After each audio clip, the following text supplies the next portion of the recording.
attendees, and we work with some of the biggest companies in the world. And yeah, really, really excited to be here. Thank you. Y'all give it up for Raphael.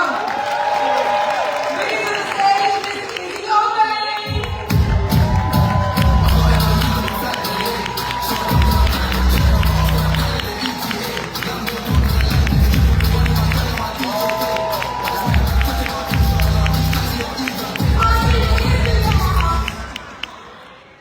Next to the stage, Miss Jamila Donaldson.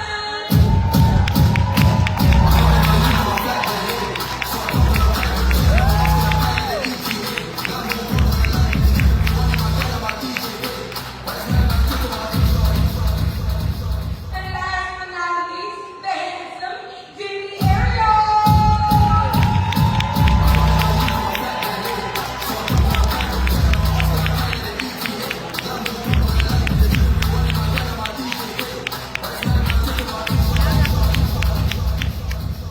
Guys, I signed up for a coaching session.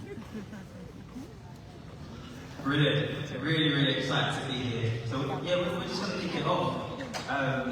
So today's all about, the title Beyond Borders, Growing a Global Business. Now, there's so many US entrepreneurs here, and there's some great opportunities in the UK. So today we just really want to dive into it and just teach you how you can actually bring your business to the UK and be really successful. But before we go into it, I'd like the panel to just really introduce themselves. Someone gonna go with Izzy. Hello everyone! I just loved being here, by the way. I love the energy. I love all of you. Everyone I've met has been amazing. So my name is Izzy Obeng. I am the CEO of Foundline. And Foundline is one of the largest and fastest growing accelerators in the UK. What that means is that we help founders start, we help them grow, and we help them raise the capital that they need. So we work with some of the biggest institutions in the world, and we've had hundreds of businesses come through our programs to turn 5 figures to 6 figures and up to 7.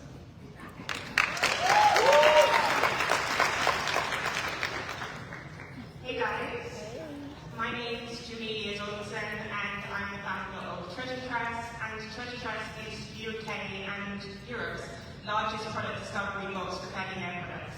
So what that means is that we help clothing consumers discover new brands, and we help brands penetrate the UK market, get their products in retail, and get them in front of consumers. So we started as a subscription box, and we quickly developed to begin to explore data, release white papers and trend reports to the industry, and we've also played around quite a bit with concept stores and brick and mortar, where we've attracted over 300,000 visitors. So we have a lot of fun in the beauty space, but I'm really, really excited to talk about products and how you adapt products to fit the UK market.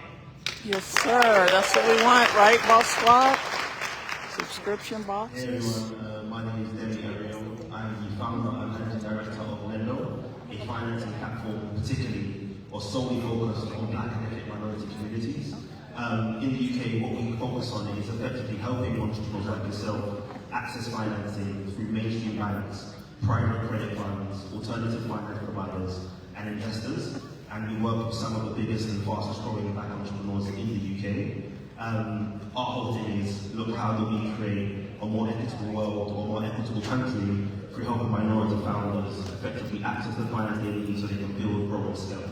And we work with founders that are typically doing anything from usually about $1 million to $20 million. So they're too big for small business banking, but they're too small for investment or corporate finance or corporate banking.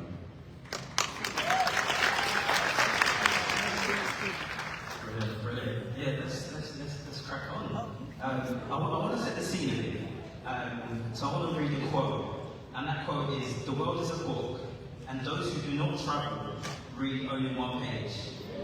I'm going to say that again. The world is a book, and those who do not travel read only one page. That's a good nugget. Listen, so taking your business global is not just about expansion, it's about evolution. In this session, I'm really, really privileged, first of all, to be amongst 3 amazing black entrepreneurs in the UK, and we just really want to kind of share that insight and guide you through some of the unique opportunities and challenges of bringing my business to the UK. So yeah, let's crack into it. I want to read just first of all 3 perceptions of the black US or just US entrepreneurs in the UK.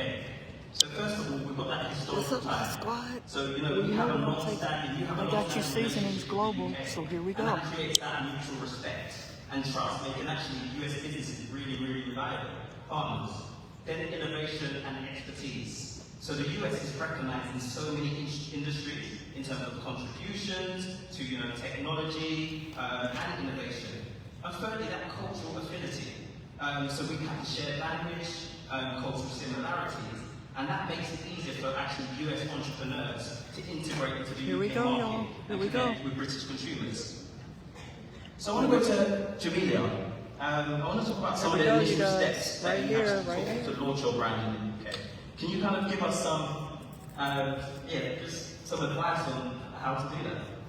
Yeah, sure. I think one of the most important steps that I think has been mentioned here a few times this week is about that market research piece. So understanding that when you enter the UK, you are entering a new market with completely different consumer preferences. So there are some really striking differences between Black British consumers and African American consumers.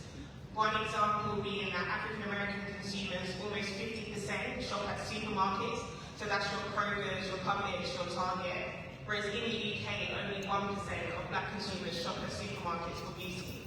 And so it's those insights and that information that you need to keep in mind when you're entering the market. And I love what Lamar has said this week about pivoting and about businesses never being too fast to fail, because we actually have seen businesses try to come over from the US to the UK and vice versa, and fail because they haven't paid attention to the market and to consumer insights. So market research is an excellent first step. Social media, I would like to refer to it as 3 eyes, because you are able to draw attention to your brand. But then following up social media with leads. So landing pages, collecting data, and then fostering a relationship with the people who have completed those forms, and you now have their data. And one of my favourite quotes is by Steve Stark, who said that marketing it should not be a monologue, it should be a dialogue. And I think when you have insights from consumers, you're actually able to have a conversation with them, get to understand them, get to know them so that you know how to better serve them, versus just speaking to them, throwing data, throwing information at them, throwing US marketing at them when they're actually UK, they want to be spoken to slightly differently. That's good.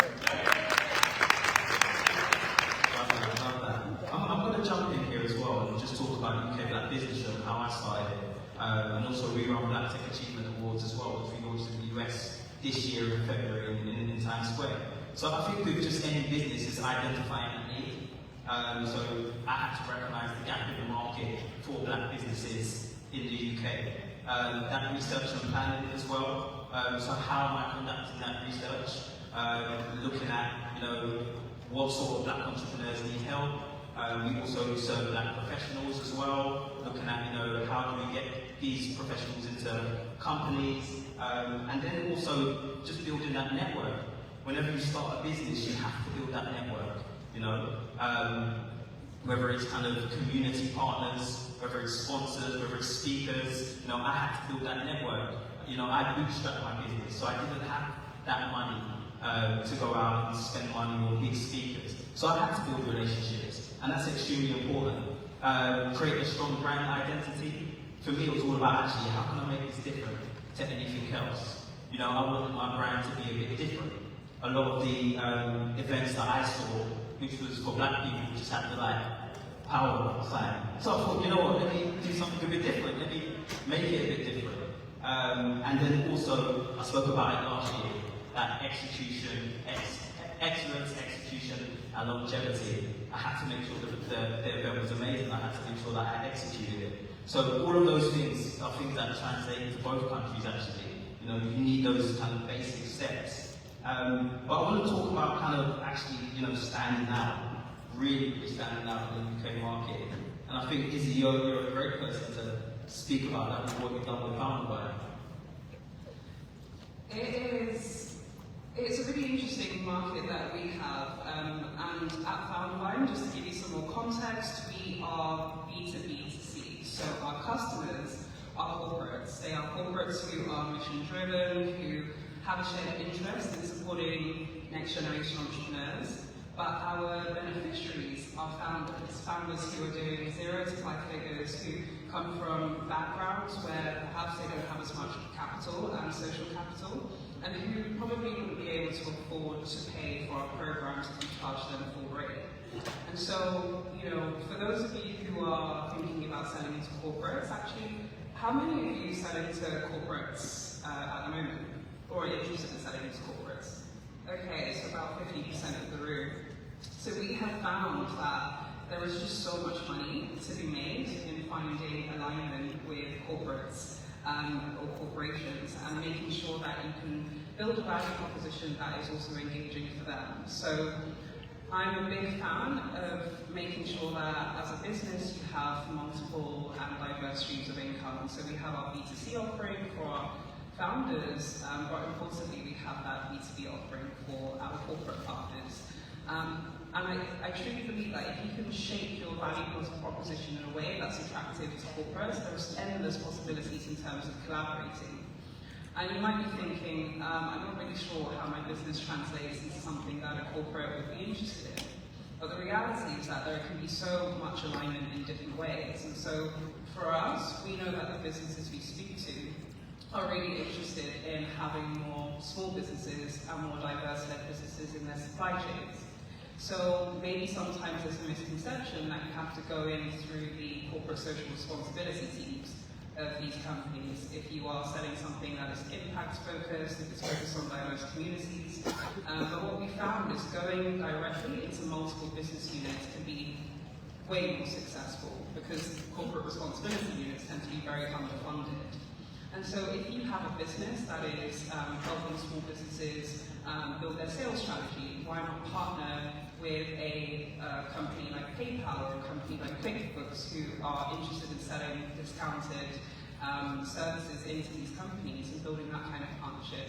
Maybe you sell leadership coaching into companies and you can work with a fashion brand who's really interested in corporate business attire and having more diverse audience by that. And we're talking kind of 5- and 6-figure contracts if we can make it work. And so for us, what really made us stand out is what we call our Robin Hood model, to taking from the rich and giving it to those who need it more. I'm waiting for my first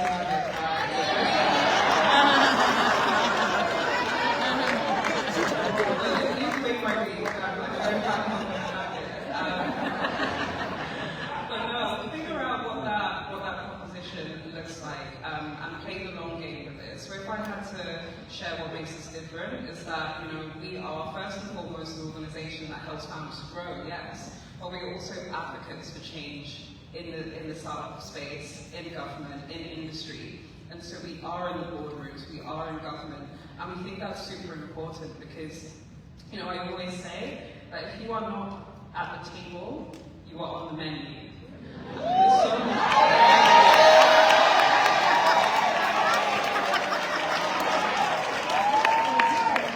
That's my second nugget. And it's so important. Hey, Sharon Murphy, I am. I'm learning so much. I always learn a lot at these conferences. I signed up for the Mastermind program.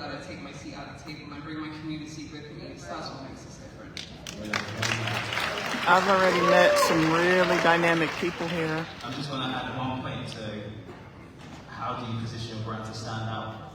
So with the UK Black Business Show and UK Black Business Week, we were clearly focused on black entrepreneurs and professionals. That's our own target. And it's important to have a niche focus.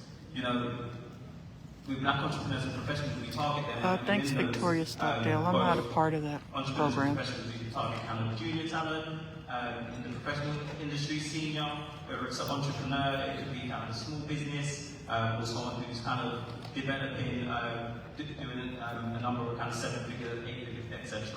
I was speaking with someone in the UK and they described another entrepreneur as a jack of all trades and a master of none.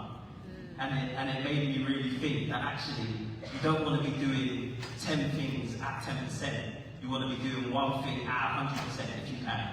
So having that niche focus is extremely, extremely important. So just finding that, and for me, that's what made UK Black Business Show, UK Black Business Week stand out. I want to talk about kind of the different, the things that make you different as well, and help your brand gain that traction in the UK. And I think Jamelia be a great person to talk about Treasure Trust and how you really gain traction. Yeah, I think something that you said earlier that I actually wanted to elaborate on is UK Black Business Show also stood out because it had the word black in it. And in the UK, no one was doing that at the time. Likewise, Treasure Trust was a subscription box specifically for black and mixed race women. No one was explicitly pushing out marketing campaigns, putting black and mixed race women on magazines, on billboards, on TV like we have. And that was a key point of differentiation, but as an American, that's an everyday thing.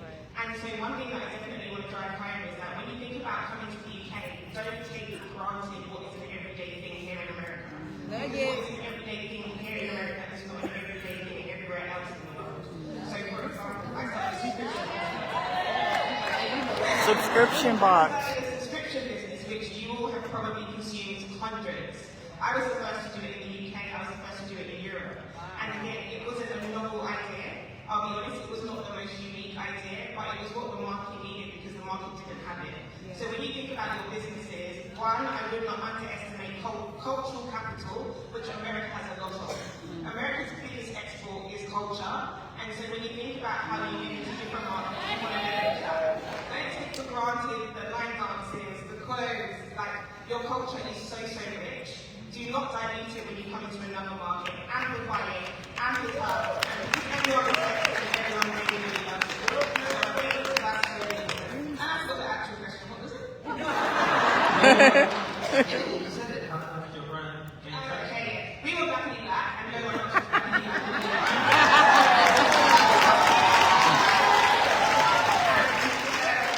We were a reflection that women didn't get to see of themselves. And I was speaking to someone in the lobby and he was talking about the way that black women just gravitate to each other and we love each other and we raise each other up. And Treasure Trust was a brand that was able to do that. We weren't hiring models, we weren't hiring our customers to come in and be our models for our campaigns. When we got billboard space, we weren't doing photo shoots with models, it was our subscribers who were on the billboards. When we got on TV, it was my niece that was the minister. And it was a celebrity alongside her, alongside women in our community. So I think the connection to community, amplifying and not undervaluing your culture, and just reflecting back to the consumer themselves. That's good. Yeah, no, of course.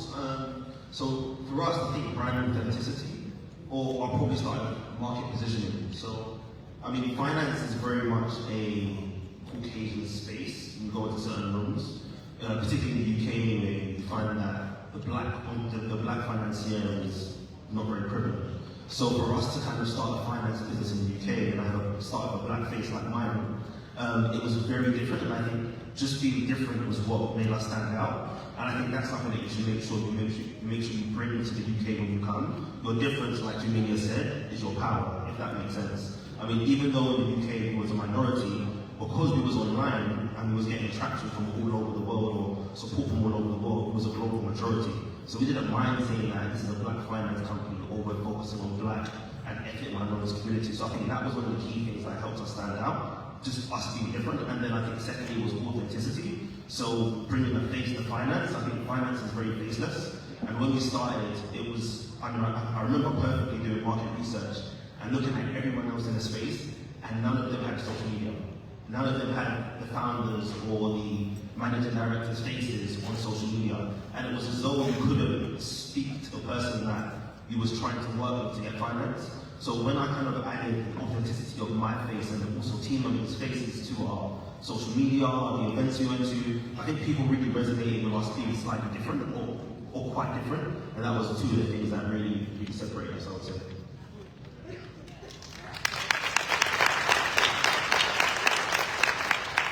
Now, I want to talk about some of the marketing channels and strategies that we found effective.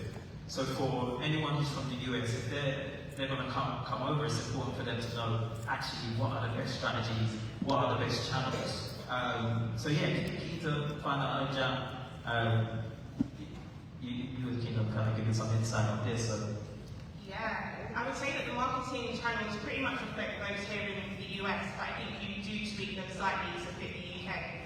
So one of the things that I learned quite quickly was use influencer marketing, use social media marketing, but I realized that the really big influencers, so the macro influencers, were great for traffic and great for awareness, but not conversions. And then the nano influencers were great for trust and great for conversions. So we done a mix of macro and nano. At the beginning, we done macro to get everyone's attention. Now we don't really work with macro influencers. It's the nano influencers that actually really make a difference for us. So definitely that. Tapping into culture allows you to cut through the marketplace in a really, really unique way. So when brands come to the UK, without having like a lifeline or a connection to Black British culture, you can come in quite sound there.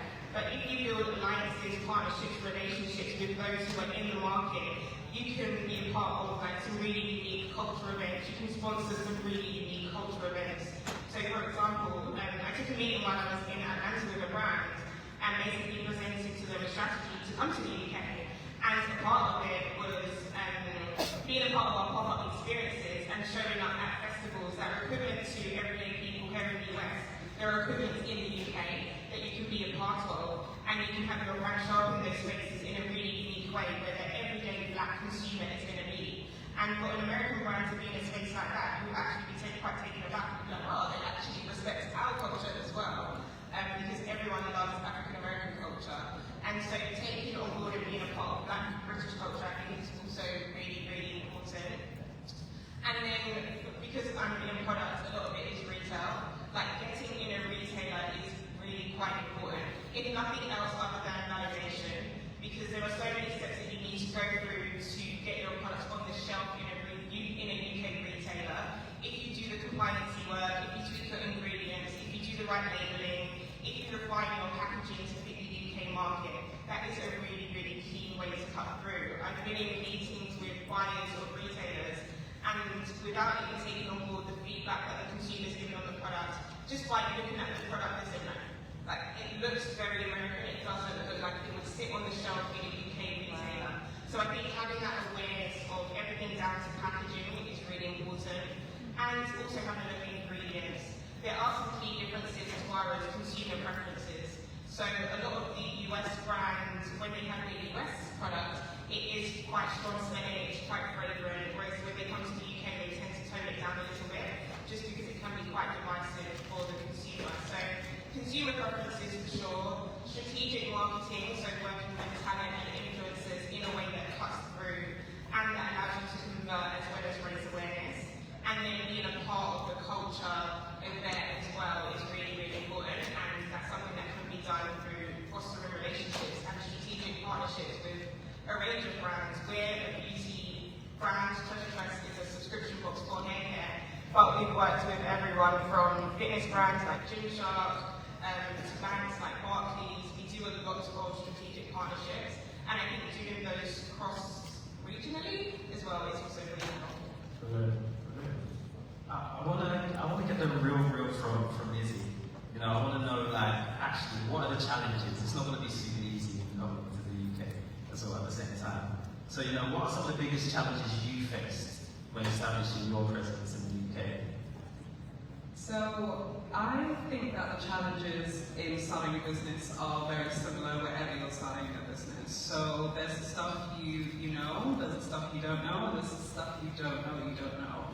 And the more you learn as an entrepreneur, you realize there is more that you don't know, right?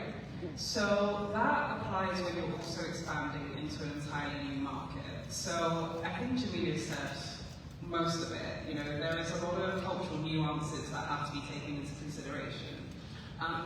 You know, you guys might think we're quite a socially conservative society.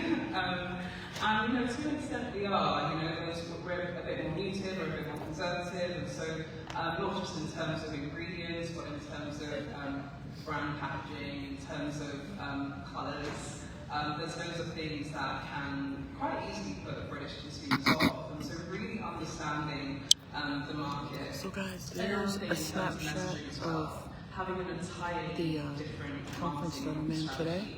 the UK. And I'm going to Just receive ads. If end the you're live right now, but I'll be back on a little bit later.